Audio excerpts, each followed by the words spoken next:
like 200 years of slavery to coming from a fifth largest economy is a huge leap. Government तो बहुत आई, लेकिन एक major change इस government की वजह से क्यों आया? क्योंकि इनकी सोच डिफरेंट थी। Hello there everyone, welcome to Fridays at MyGov। मैं आपका दोस्त Gorakh Roy. Recent most speech था पीएम मोदी का राज्यसभा में, जिसमें उन्होंने कहा कि भारत के 4 स्तंभ सबसे ज्यादा जरूरी है: महिलाएं, अन्नदाता यानी कि फार्मर्स, अंडर प्रिविलेज्ड और युवा। तो इसीलिए हमने सोचा कि आज के फ्राइडेज एट माईगव के लिए आते हैं कॉलेजेस में और बात करते हैं युवाओं से, यानी कि the youth of the country, the future of the country, और पूछते हैं उनसे कि उनकी राय क्या है, उनके दिल में क्या है, उनकी भावना क्या है about all the developments that have happened in the country, specially in the last 10 years, यानी कि 2014 से लेके 2024 तक। तो आइए बातचीत शुरू करते हैं with the youth of the country, the future of the country. Fridays at MyGov में आपका स्वागत है। आपको ये देख के कैसा लगता है कि पिछले 10 साल में हमारी इकोनॉमी बन चुकी है fifth largest, we are on its way to become the third largest economy, so many developments that are happening in the country पिछले 10 साल में।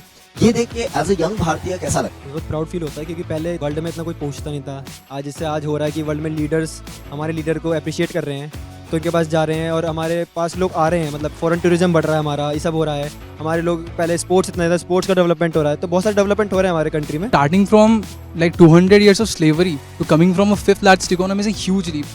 So like we have such a big population and so dynamic, and handling such a big population for especially a democratic government is a huge like success.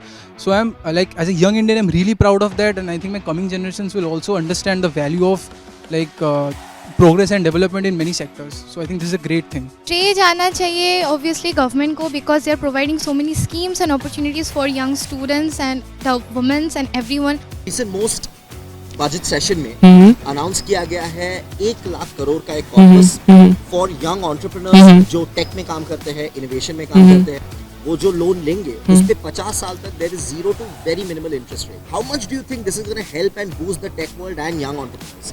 आजकल के जो युवा है वो आजकल जॉब लेने के लिए नहीं, जॉब देने के लिए आगे बढ़ रहे हैं। तो मैं देखा है कि ये बहुत ज़्यादा बूस्ट करेगा फॉर यंगस्टर्स। तो अब मुझे नहीं लगता कि अब जो युवा है उनको बाहर जाना पड़ेगा। आज वो इंडिया में ही सेल्फ एम्पावरमेंट होके इंडिया को डेवलप करेंगे, जो हमारे लिए लाइक बहुत ज़रूरी है। गवर्नमेंट जो है इन सारे सेक्टर में इतना अच्छा काम कर रही है, हम लोग बहुत प्राइडफुल करते हैं अपने गवर्नमेंट पे स्पेशली। और ये भी कि हालांकि हम लोग फिलहाल में सुना है कि 1 लाख करोड़ जो बजट अनाउंस हुए हैं, यंग एंटरप्रेन्योर को मोटिवेट करे कि to be the future entrepreneur of India, which will be obviously develop करने में बहुत हेल्प करेगा, and economic growth, social growth, everything will be boosted by the young entrepreneur.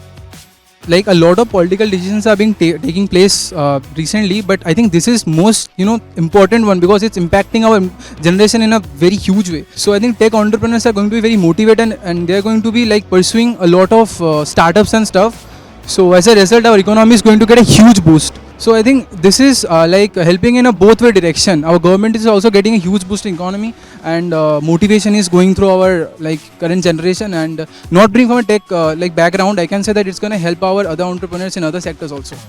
Women empowerment में भी अगर मैं बात करूं तो अभी भी रिसेंट बजट में देयर इज लाइक 33% सीट्स जो लोकसभा में हैं फॉर विमेन। एक टाइम था, मोदी जी नहीं थे, उससे पहले लाइक कहते थे कि लड़की काम करेगी ये वो, और रूरल एरिया की बात करें तो गर्ल चाइल्ड की वो एजुकेशन छुड़वा दी। लेकिन आज का टाइम ऐसा है, उनकी एक स्कीम थी लाइक बेटी बचाओ बेटी पढ़ाओ, मतलब काफी चेंज आया कि अब लड़की को लोग पढ़ाते हैं, और एक लाइक होता नहीं है प्राउड, काफी proud.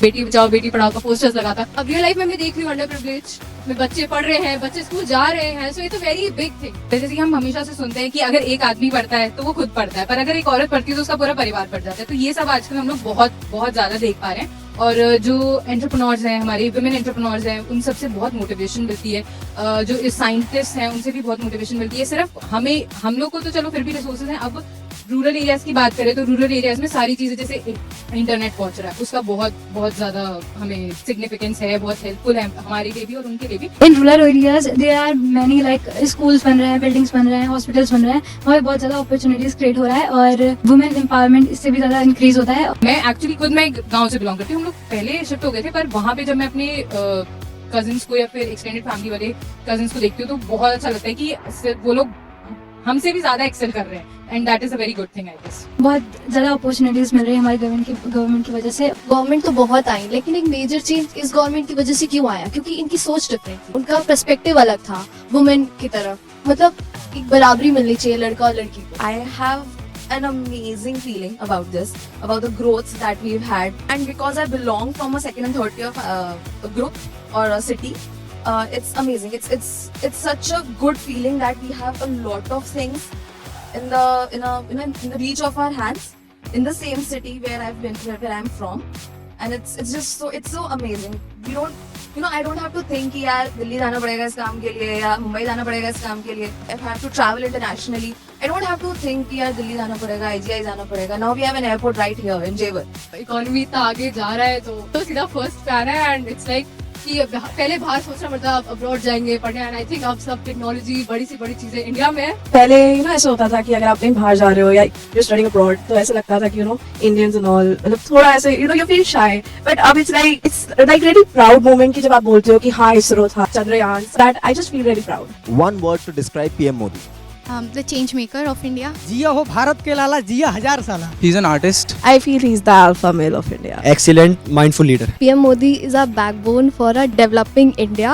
He's very organic. A great leader. The major change of India. PM Modi वो कलयुग के राम है, बहुत अच्छा काम कर रहे हैं वो. अभी कोई बोल रहा था आई गेस कि सोने की चिड़िया फिर से बनना पड़ेगा. मुझे लगता है कि अब सोने की चिड़िया, अब तो राम मंदिर बन गया, राम जी आ गए, अब तो सोने की चिड़िया बन ही जाएंगे. बिल्कुल जी. तो दोस्तों आपने देखा और सुना क्या है भारत की युवाओं की राय.